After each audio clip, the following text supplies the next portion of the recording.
Good morning, guys. I'm Dr. Anthony Pellegrino from ChiroEdge. I'm really excited for this week's research breakdown. We have some really heavy hitters this week on everything from Meniere's disease to scoliosis to multiple sclerosis. All right, and they're just really good. And the reason I'm so excited about this week is because none of these are just case studies. All of these are larger scale studies with a larger sample size. They're some of the better, what I would consider to be studies in chiropractic. I want to go ahead and start with our study on multiple sclerosis. Now, this one is huge. If you guys just go ahead and Google FONAR, F-O-N-A-R, Damadian, MS, what you're going to see is a research article that is not written by a chiropractor. It's written by a medical doctor. Not only a medical doctor, the founder and inventor of upright MRI, which is what FONAR is, and he's going to talk about the role of basically misalignments of the spine in multiple sclerosis. And not only that, he's going to even talk about the benefits of specific chiropractic care for those misalignments, which is absolutely tremendous. The name of the article is The Role of, well, I forget the name of it off the top of my head, honestly. Role of craniocervical trauma in hemodynamics of cerebrospinal fluid in etiology of multiple sclerosis, something pretty similar to that. But anyway, what he found was when he looked at upright MRI, which is basically an MRI in what we look as chiropractors look at in an upright weight-bearing position, he actually found changes in the flow of cerebrospinal fluid due to misalignments of the spine. Now, after a thorough history, what he was able to find was that these misalignments in the upper cervical area were actually a result of whiplash-type head and neck trauma from, and get this, an average of 8 years prior, right? 8 years asymptomatic, 8 years later they have symptoms of multiple sclerosis, which is just unbelievable, right? If you want some certainty to speak to somebody who maybe was in a minor sort of car accident, right, and say, hey, you need to get checked regardless of symptoms, I mean, this is it right there. So 8 years prior, right, they're in an accident. What happens is they have misalignments of the spine, and what it does is it literally obstructs the cerebrospinal fluid flow between the cranium, and the spinal cord, and actually causes an increase in intracranial pressure. And this obstruction is something that he was able to actually view on the upright MRI, which is phenomenal. All right? So he saw the obstruction, he sees the increase in intracranial pressure, and what he proposes is that increase in cerebrospinal fluid pressure causes leakage of cerebrospinal fluid into the brain, essentially. Okay? Now, because the CSF contains proteins, it's not just blood or water, it contains proteins. Those proteins actually stimulate an autoimmune reaction, right? They stimulate an autoimmune reaction that causes those brain lesions that are associated with multiple sclerosis, which is just, wild. If you've ever adjusted somebody and seen improvements with MS, that's probably what's happening.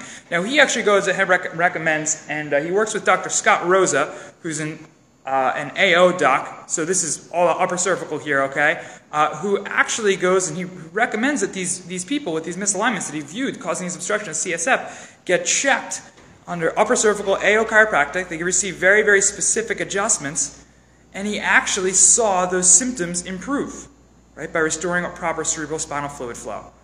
Unbelievable, right? Huge certainty. Now, that's not published by a chiropractor.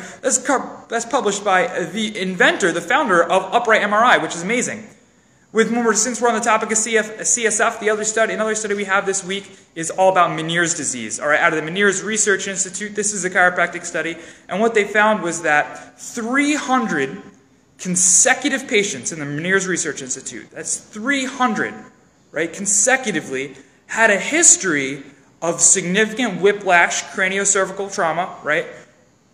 An average of 15 years prior. So MS was 8, right? This is 15 years. We already know what happens with those changes of in CSF flow, right? Changes in pressure in the skull. And he proposed that these whiplash-type injuries actually resulted in Meniere's disease, okay?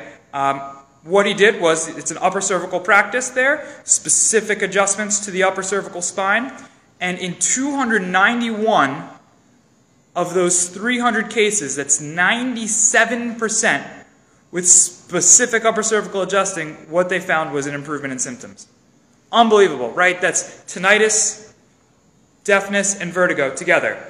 The improvement of symptoms might be, hey, maybe they still get dizzy, right, but it's not full-on vertigo. Maybe they still get nausea, right, but maybe they won't be vomiting. And that's just absolutely huge, right? That's a life change. People are reporting things like they have better relationships with their spouse through the improvement in Meniere's disease.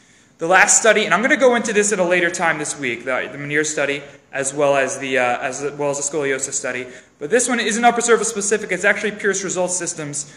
This is from some personal friends and mentors of mine, Dr. Jessica Hardin out of South Carolina, as well as Dr. Eric Jazuski out of New Jersey.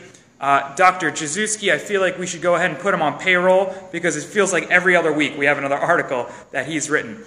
What they did was they did a follow-up study, and they looked at scoliosis changes in 20 individuals from a follow-up study that originally was published with 36 subjects, but there were 20 remaining. And they went back and contacted these people and looked at them and found them and did another post-check of their scoliosis curve.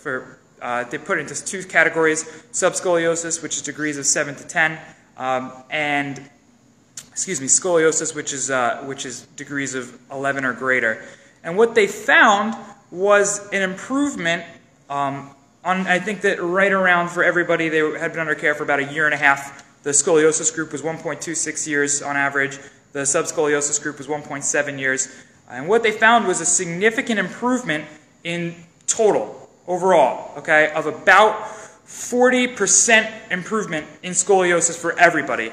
And, which is even greater in the subscoliosis group, that's 7 to 10 degrees, of about 62%, which was statistically significant as well.